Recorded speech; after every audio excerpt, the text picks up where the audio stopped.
Salve, bom dia. Galera, a gente vai fechar o conteúdo do segundo bimestre com essa aula de hoje, beleza? As próximas aulas a gente vai fazer atividades e revisões até a prova, tranquilo? Então vamos lá, último assunto do segundo bimestre, para a gente basicamente fechar o assunto Idade Média, tranquilo? A gente vai falar nessa aula de hoje então sobre o absolutismo e o mercantilismo, duas modificações que aconteceram na vida da Europa a partir do século XV, tranquilo? Primeiro, o que era o absolutismo? O que era o absolutismo e o mercantilismo em si, para a gente já adiantar as coisas? O absolutismo, galera, era um estilo de governo que passou a existir na Europa a partir do século XV, beleza? Virada ali do século XV para o século XVI. E o mercantilismo era um modelo econômico que veio substituir aquele feudalismo da Idade Média, tranquilo? Entenda uma coisa, os dois elementos, o absolutismo e o mercantilismo, eles só podem existir em conjunto. Eles não conseguem existir sozinhos, beleza? O absolutismo não existe sem o mercantilismo e vice-versa. O mercantilismo também não existe sem o absolutismo. Entendam esses dois elementos como se fossem duas engrenagens que, para se mover, elas precisam estar ligadas, beleza? Então o absolutismo ele vai surgir da seguinte forma. Lembra lá do renascimento comercial e urbano que a gente viu no início do bimestre?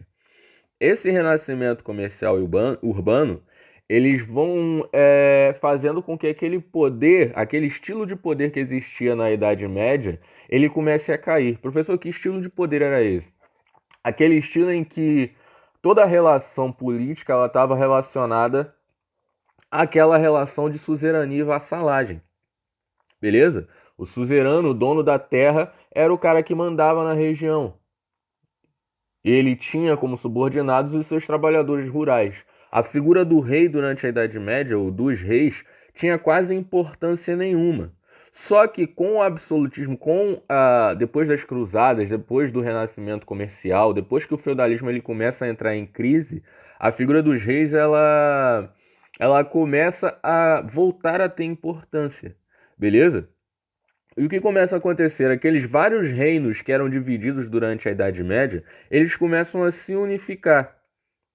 Porque, se vocês lembrarem, durante ali o período do Renascimento comercial e urbano, durante ali o período das Cruzadas, muitas revoltas começaram a acontecer. O pessoal começou a sair do campo para buscar viver nas cidades, mas os donos das terras, eles não simplesmente aceitaram isso de boa.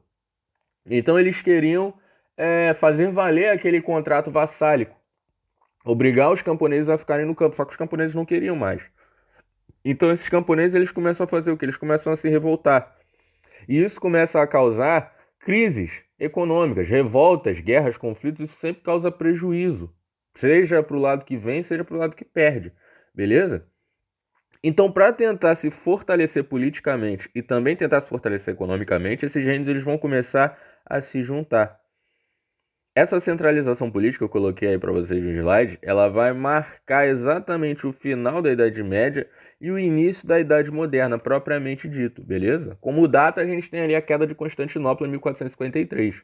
Mas aquilo que eu sempre falo para vocês, na história nada acontece do nada, de uma hora para outra. Tudo é dentro de um processo. As coisas vão se modificando aos poucos. Tranquilo? Aí aqui eu coloquei algumas características desse sistema político que é o absolutismo. O absolutismo, eu acho que a palavra ela já é autoexplicativa, beleza? O absolutismo ele significa o quê? O rei ele vai ter poder absoluto, ele vai mandar praticamente sozinho de forma inquestionável. Tranquilo? O poder então, o rei, perdão, ele vai ter o poder totalmente centralizado nas suas mãos. É aquele rei que a gente diz que tem o poder divino, o rei de sangue azul. Ele foi escolhido por Deus para ser o rei, então ele não pode ser questionado, beleza? Lá na Idade Média, a gente tinha a aliança, a gente tinha ali aquela panelinha entre os reis, os monarcas, os donos das terras, os suzeranos, a igreja e a nobreza. Com o absolutismo, essa aliança ela muda. Agora os reis eles não vão mais fazer parceria com a igreja ou com a nobreza, eles vão fazer a parceria com a burguesia. Por quê? Porque é a burguesia que tem dinheiro. Eles é quem dominam o comércio. Então o rei ele vai querer colar com quem? Com quem está com dinheiro. Beleza? E é exatamente nessa aliança entre o rei e a burguesia que vai surgir o mercantilismo. O mercantilismo ele vai ser um sistema econômico que vai depender totalmente das iniciativas tomadas pelo governo e das iniciativas feitas pela burguesia. Tranquilo?